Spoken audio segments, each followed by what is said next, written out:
Olá, sou Fernando Machado, eu sou pastor, sou professor de História. Eu quero lhe perguntar, você já pensou a respeito dos outros da Bíblia?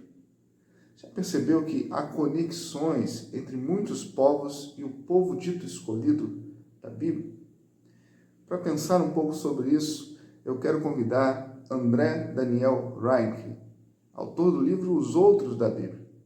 André, nesse momento eu gostaria de te pedir, nos fale um pouco dos egípcios. Seja bem-vindo, André. Tudo bem, Fernando? Prazer falar contigo e com os ouvintes ou assistentes, não sei como é que se chama, do teu canal, né?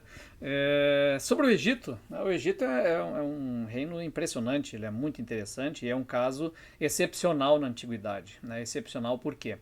Porque os reinos no mundo antigo, eles são geralmente uma cidade dominando sobre as cidades do entorno, né? E às vezes povos de etnias diferentes dentro desse mesmo reino, por domínio e força militar dessa uma cidade, né? Um caso típico é o Império Romano. É a cidade de Roma controlando todo o entorno do Mediterrâneo. No caso do Egito, vai acontecer uma coisa diferente. O Egito, muito cedo, ele se torna um reino centralizado, com um vasto território, né, debaixo da autoridade de um único rei, que é o chamado faraó. E isso acontece lá, segundo estimativas, lá por volta do ano 13.000 a.C. já. Então, desde muito cedo, ele esteve unificado debaixo de uma mesma coroa, de um mesmo rei, que é o faraó. Embora, em períodos mais antigos ainda, eram dois reinos, né? Era o Baixo Nilo, que fica no norte, lá no delta, e o Alto Nilo, que é na parte mais montanhosa do sul, né? Então, esses dois reinos primeiros, eles foram unificados então por o que foi então chamado primeiro faraó, lá por volta de 3.000 a.C. Então eles, pelo fato de estarem também relativamente isolados de outras regiões do mundo, né, porque tem que atravessar dos dois lados desertos muito severos para chegar no Egito. E o Egito ele vive próspero ao redor do Nilo. Então, ao longo de muito tempo, foram se formando várias aldeias ao longo do Nilo, aproveitando a altíssima produtividade desse território, né? O Nilo ele proporcionou para o Egito praticamente a terra mais fértil do mundo antigo, né? Eles eram um verdadeiro celeiro da antiguidade, né? Tanto que Roma invadiu o Egito lá na época do Júlio César para garantir o fornecimento de grãos para Roma, né? Tamanha a importância dele como, digamos, o eixo produtivo do mundo antigo. Então, ele muito cedo foi centralizado nessa figura do faraó. E é por isso que o faraó ele é tão importante em todos os textos bíblicos e textos da antiguidade, né? O próprio faraó ele ganha uma dimensão religiosa, se bem que não existe uma separação no mundo antigo entre religioso e secular e governamental, digamos assim. É tudo faz parte da mesma esfera, entendimento da realidade, né? Mas o fato então é que esse faraó ele é o centro, né, administrativo e também religioso. Por quê? Porque ele é o coordenador do culto das divindades, uma vez que ele é uma espécie de meio homem, meio divino. Assim. Ele é um mediador entre Deus e os homens, porque a coroa que ele ostenta, que ele carrega, é a própria encarnação de Horus, né, o deus falcão, o governante do Egito. Então o faraó ele tem esse status. Né? Por isso que quando a gente lê o texto bíblico, a gente deve pensar que o Moisés está falando com aquele que representa homens diante da divindade e também representa as divindades diante dos homens, né? Porque ele é esse ser divino, digamos assim. Né? Então há uma importância muito grande nas figuras do faraó, por isso que ele é também tão citado nos textos bíblicos, né? O faraó. Um dado interessante, né, do Egito também, né, em relação a essa produtividade dele, é que ela é garantida pelo Nilo, né, e tem uma relação religiosa com isso também. Né. O Nilo é o garantidor desta vida do Egito, da fertilidade, e aí é necessário que eles tenham as enchentes dele muito regulares. Né. Então eles têm uma preocupação muito grande com a ordem da vida e a ordem das coisas. Então todo ano subindo o rio, eles plantando, colhendo. Isso é uma garantia de que a justiça, a verdade do mundo, que é uma deusa chamada Maat, está sendo garantida pelo faraó.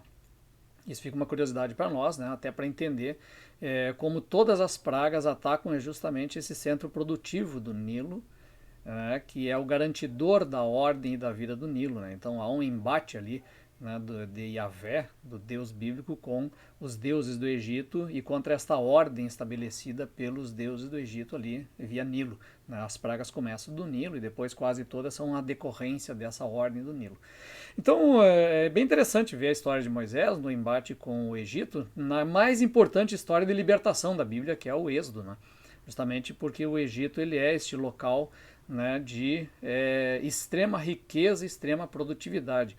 Então o Egito ele é interessante também, até pelo fato, para a gente perceber, né, como a própria narrativa bíblica ela nunca digamos assim, nunca tem uma visão única de um reino ou de um país ou de um povo.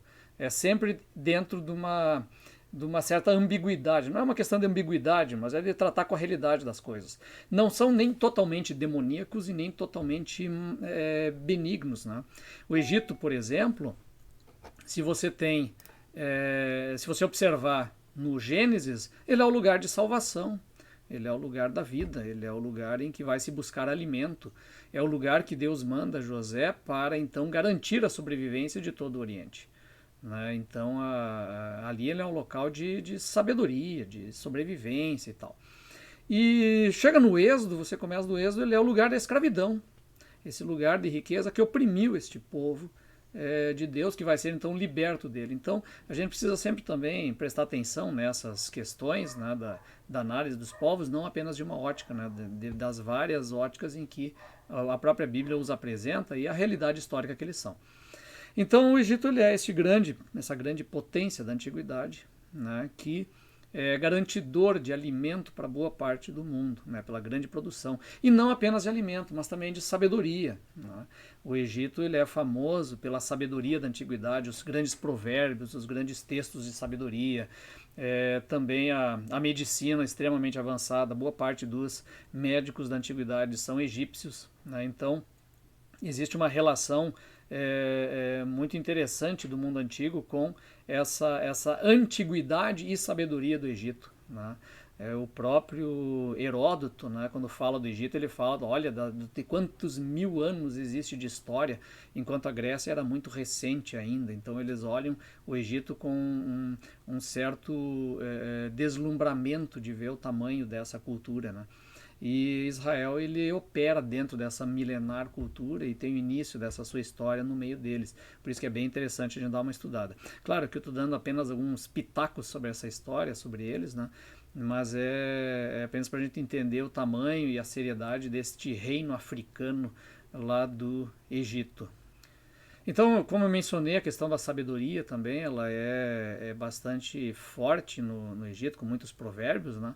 E, inclusive, 22 desses provérbios foram inseridos no texto bíblico ou pelo próprio Salomão, ou por quem fez a compilação do livro dos provérbios, citando um sábio egípcio, claro que não diretamente, né, dizendo quem é o autor, mas trazendo o pensamento, exatamente o mesmo pensamento dele para dentro do texto bíblico. Então essas referências elas são muito frequentes na Bíblia e a própria Bíblia vai apresentar o Egito como este lugar que era um lugar de escravidão, de onde foram retirados, mas lá em Isaías temos depois belíssimas profecias dizendo que do Egito Deus vai levantar adoradores seus, né, que o Egito, né, e a Assíria, ele menciona, eles serão os adoradores junto com Israel, adoradores de Deus, do Deus verdadeiro. Então, apesar desses embates todos que nós temos no texto bíblico de Israel com o Egito e Israel no meio dessas potências, né, elas têm uma grande e belíssima história que vale a pena estudar e a gente conhecer melhor. Então, acho que era isso aí que eu tinha para rapidamente contribuir, né, sobre o Egito. E então espero que vocês também possam avançar nesse conhecimento desses povos antigos, né, e entender melhor até aquilo que a própria Bíblia nos fala sobre eles e sobre nós mesmos, no final das contas. Né? Um abraço e até mais. Obrigado, André, pela tua contribuição e até a próxima, sobre os outros da Bíblia. Se você curtiu o vídeo, se você gostou, se inscreva no canal, compartilhe o vídeo, dá um like, aperta gostei, assim você contribui para que esse material alcance outras pessoas. A paz.